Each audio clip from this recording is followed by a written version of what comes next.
उस दिन रात में लगभग 12 बजे फोन की घंटी बजी तो नींद में हड़बड़ाते हुए ही मैंने फोन उठाया था और फिर लड़खड़ाते शब्दों में हेलो कहा तो दूसरी ओर से मेरे दामाद विपिन की चिर परिचित आवाज मुझे सुनाई दी। मैं विपिन बोल रहा हूँ सामा।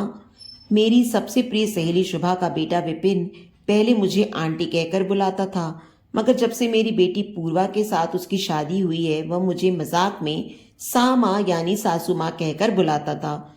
उस रात उसकी आवाज सुनकर मैं अनायास ही खुश हो गई थी और बोल पड़ी थी, हाँ बोलो बेटे क्या बात है, इतनी रात गए कैसे फोन किया, सब ठीक तो है? हाँ हाँ सब कुछ ठीक है सामा, पर आपको एक सरप्राइज दे रहा हूँ। पूर्वा और मम्मी कल राजधानी एक्सप्रेस से दिल्ली आपके पास पहुंच रही हैं। अरे वाह, क्या दिल खुश करने वाली खबर सुनाई है। और तुम क्यों नहीं आ रहे उनके साथ? अरे सामा आपको तो पता ही है कि मैं काम छोड़कर नहीं आ सकता, और इन दोनों का प्रोग्राम तो अचानक ही बन गया, तभी तो प्लेन से नहीं आ रही। मैं तो कल से आपका फोन ट्राई कर रहा था मगर फोन नहीं मिल रहा था, तभी तो आपको इतनी रात को तंग करना पड़ा। ये दोनों कल 10:30 बजे निजामुद्दीन रेलवे स्टेशन पर उतरेंगी। राजा भैया को लेने के लिए भेज देना। हाँ हाँ राजा जरूर जाएगा, और वह नहीं जा सका तो उसके डैडी जाएंगे, तुम चिंता मत करना। ये कहते हुए मैंने फोन रख दिया था और खुशी से तुरंत अपने पति को जगाते हुए उन्हें पूर्वा के आने की खबर सुना दी। गुड़िया आ रही है, ये तो बहुत अच्छी बात है, पर उसके साथ तुम्हारी वह नकचड़ी सहेली क्यों आ रही है? हमेशा की तरह उन्होंने शुभा से नाराजगी जताते हुए मजाक में कहा, अरे उसका और एक बेटा भी यहाँ दिल्ली में ही रहता है, उससे मिलने का भी तो जी करता होगा उसका। पूर्वा को यहाँ पहुंचाकर शुभा कल चली जाएगी अपने बेटे के पास। शुभा को शुरू से ही जाने क्यों यह पसंद नहीं करते थे, जबकि वह मेरी सबसे प्रिय सहेली थी। स्कूल और कॉलेज से ही हमारे अच्छी खासी दोस्ती थी। कॉलेज में शुभा को मेरी कक्षा के एक लड़के शेखर से प्यार हो गया था। उन दोनों के प्यार में मैंने किसी नाटक के सूत्रधार सी भूमिका निभाई थी। मुझे कभी शेखर की चिट्ठी शुभा को पहुंचानी होती तो कभी शुभा की चिट्ठी शेखर को। शुभा अपने प्यार की बातें मुझे सुनाती रहती थी। खूबसूरत और तेज दिमाग की शुभा अमीर बाप की इकलौती बेटी होने के बावजूद मेरे जैसी सामान्य मिडिल क्लास परिवार की लड़की से दोस्ती कैसे रख सकती है? यह उन दोनों कॉलेज के हर किसी के मन में सवाल था शायद। दोस्ती में जहां मन मिल जाते हैं वहां कोई कुछ कर सकता है भला? शुभा का शेखर से प्यार हो जाने के बाद ये दोस्ती और भी पक्की हो गई थी। शेखर के पिता बहुत बड़े उद्योगपति थे। साइंस में इंटर करने के बाद शेखर इंजीनियरिंग की पढ़ाई करने मुंबई चला गया, मगर शुभा को वह भूला नहीं था। आखिर कॉलेज की पढ़ाई पूरी करते करते शुभा और शेखर का प्रेम विवाह हम सब सहपाठियों के लिए एक यादगार बनकर रह गया था। शुभा की शादी के साल भर बाद भी मेरी भी शादी हो गई, और मैं यह जानकर बेहद खुश थी कि शादी के बाद मैं भी शुभा की तरह मुंबई में रहने जा रही थी। मुंबई में हम जब तक रहे दोनों अक्सर मिलते रहते थे, मगर शुभा और शेखर के रईसी ठाट बाट से मेरे पति शायद कभी एडजस्ट नहीं हो सके थे। इसी से जब भी शुभा से मिलने की बात होती तो ये अक्सर टाल देते। मेरे पहले बेटे राजा के जन्म के बाद मेरे पति ने पहली नौकरी छोड़कर दूसरी ज्वाइन की तो हम दिल्ली आ गए। यहाँ आने के 3 साल बाद पूर्वा का जन्म हुआ और फिर घर गृहस्थी के चक्कर में मैं पूरी तरह फंस गई। शुभा से मेरी निकटता फिर धीरे धीरे कम होती गई थी। इस बीच शुभा भी 2 बच्चों की मां बन गई थी और दोनों बार लड़के हुए थे। ये सब खबरें तो मुझे मिलती रहती थी, मगर अब हमारी दोस्ती दिवाली, न्यू ईयर या बच्चों के जन्मदिन पर बधाई भेजने तक ही सिमट कर रह गई थी। पूर्वा को मुंबई के कॉलेज में एमबीए में एडमिशन मिल गया और वहीं उसकी मुलाकात विपिन से हो गई। पहले मुलाकात हुई, फिर दोस्ती हुई, और फिर ठीक शुभा और शेखर की तरह पूर्वा और विपिन का प्यार भी परवान चढ़ा था। मुझे धुंधली सी आज भी याद है, जब शादी तय करने की बारी आई थी तो सबसे पहले शुभा ने ही शादी का विरोध किया था। कुछ अजीब से अंदाज में उसने कहा था, शादी के बारे में हम 2 साल बाद सोचेंगे। मैं तो उसके मुंह से यह सुनकर हैरान रह गई थी। शुभा के बात करने के तरीके को देखकर गुस्से में ही मैंने झट से कहा था, तूने भी तो कभी लव मैरिज की थी, तो आज अपने बच्चों को क्यों मना कर रही है? इस पर बड़े शांत स्वर में शुभा बोली थी, तभी तो मुझे पता है कि लव और मैरिज ये 2 अलग अलग चीजें होती हैं। ये दर्शन शास्त्र की बातें मत झाड़। तू सच सच बता, क्या तुझे पूर्वा पसंद नहीं, या फिर हमारे परिवारों की आर्थिक असमानताओं के लिए तू मना कर रही है? नहीं नहीं, ऐसी कोई बात नहीं। दरअसल मैं शादी का विरोध नहीं कर रही हूँ, मैं तो सिर्फ ये कह रही हूँ कि शादी 2 साल बाद करेंगे। लेकिन क्यों शुभा? विपिन तो अब अच्छा खासा कमा रहा है और पूर्वा की पढ़ाई खत्म हो चुकी है। फिर अब बेकार में 2 साल रुकने की क्या जरूरत है? यह मैं तुम्हें आज नहीं बता सकती, और पता नहीं कभी बता भी पाऊंगी कि नहीं। हम सब तो चुप हो गए थे, लेकिन विपिन और पूर्वा दोनों ठहरे आज के आधुनिक विचारों के बच्चे। वे दोनों कहाँ समझने वाले थे। उन दोनों ने अचानक एक दिन कोर्ट में जाकर शादी कर ली थी और हम सबको हैरान कर दिया था। शुभा और शेखर ने हालात को समझते हुए एक भव्य 5 स्टार होटल में शादी की जोरदार पार्टी दी थी और फिर सब कुछ ठीक ठाक हो गया था। पूर्वा की शादी को साल भर हो चुका था। इस दौरान वह और विपिन अक्सर दिल्ली में मेरे यहाँ आया करते थे, मगर शुभा पहली बार मेरे यहाँ बतौर समधन आ रही थी, इसलिए भी मैं मन ही मन बहुत खुश हो रही थी। मन में बहुत सी पुरानी यादें उमड़ती जा रही थीं और उन मीठी सुहानी यादों की डोर मुझे कभी बचपन में तो कभी जवानी में ले जाकर मायके पहुंचा रही थी। ठीक 11 बजे राजा पूर्वा और शुभा को घर ले आया। कार से उतरते हुए मैंने उन दोनों को देखा तो पूर्वा सिर्फ एक बैग लेकर आई थी, मगर शुभा तो 3-4 बैग के साथ आई थी। बैगों को देखकर, मेरे चेहरे पर आए अजीबोगरीब भावों को देखकर कुछ झेंपते हुए शुभा बोली, मेरा सामान बहुत ज्यादा है ना? दरअसल मैं अब दिल्ली में अपने बेटे मानव के पास रहने के इरादे से आई हूँ। मेरा सामान यहीं बाहर ही रहने दो। अभी थोड़ी देर में मानव आ जाएगा तो मैं उसके साथ चली जाऊंगी। मेरी प्यारी समदन जी, आप हमारे घर अपनी इच्छा से आई हैं, मगर जाएंगी हमारी इच्छा से, समझी? अब ज्यादा नखरे मत दिखाओ और चुपचाप अंदर चलो। मैंने शुभा से मजाक करते हुए कहा था, तो मेरे बोलने के अंदाज से वह बहुत खुश हो गई और मेरे गले लगकर पहले की तरह हंसने बोलने लगी थी।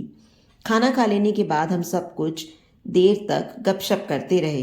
पूर्वा अपने डैडी से अपने काम की बातें करती जा रही थी। पूर्वा की बातों से प्रभावित होकर राजा भी अपनी छोटी बहन से सवाल पर सवाल पूछता जा रहा था। कुछ देर तक उन तीनों की बातें सुन लेने के बाद मैं शुभा को लेकर अपने कमरे में चली गई। कमरे में जाकर हम दोनों जब पलंग पर लेट गए तो मैंने सोचा कि हम दोनों एक साथ होते ही पहले की तरह अनगिनत बातें शुरू कर देंगे और बातें करने को समय कम पड़ जाएगा, लेकिन ऐसा हुआ ही नहीं। क्या उम्र के तकाजे ने या बदलते रिश्ते ने हमारे होठ सिल दिए थे?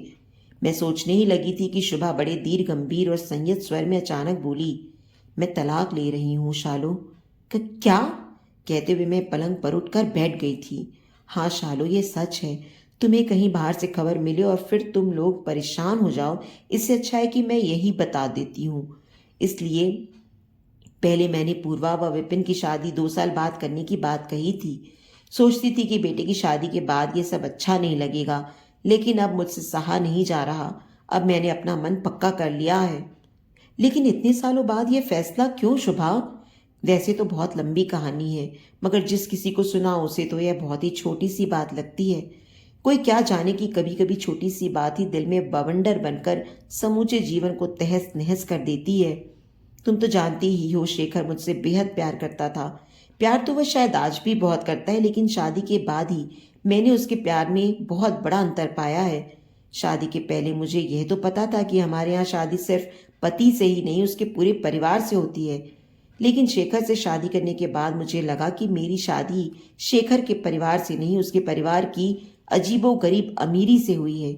शादी के बाद मुझे यह भी पता चला कि अमीरों की भी अलग अलग जातियां होती हैं। शेखर के पिता बड़े अमीर थे, जो अपने दोनों बेटों के साथ अपने उद्योग को और बढ़ाना चाहते थे। शेखर की माँ का बहुत पहले ही देहांत हो चुका था। घर में हम सिर्फ 4 लोग थे, शेखर के पिता, शेखर का छोटा भाई विशाल, शेखर और मैं। घर के इन 4 लोगों में से मेरी बातचीत सिर्फ शेखर से होती थी। शेखर के पिता ने कभी भी मुझसे अब आमने सामने होकर बात नहीं की।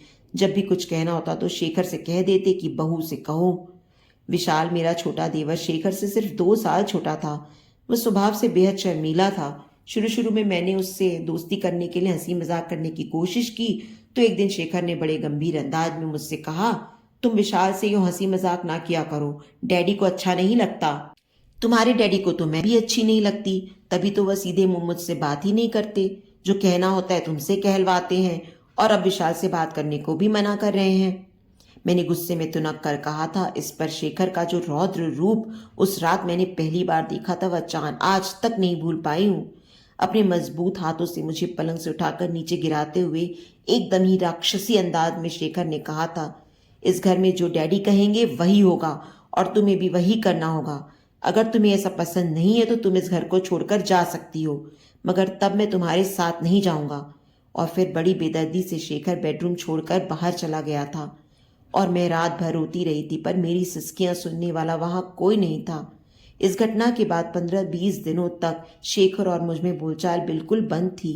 जाने कितने दिनों तक हम दोनों का यह मौन व्रत चालू रहता, मगर एक दिन बात को निरर्थक न बढ़ाने की सोचकर मैंने ही शेखर से बात करनी शुरू की, और फिर शायद मुझे खुश करने के लिए ही वह उस समय मुझे घुमाने स्विट्जरलैंड ले गया था। वह 10-12 दिन जैसे परियों के पंख लगाकर उड़ गए थे।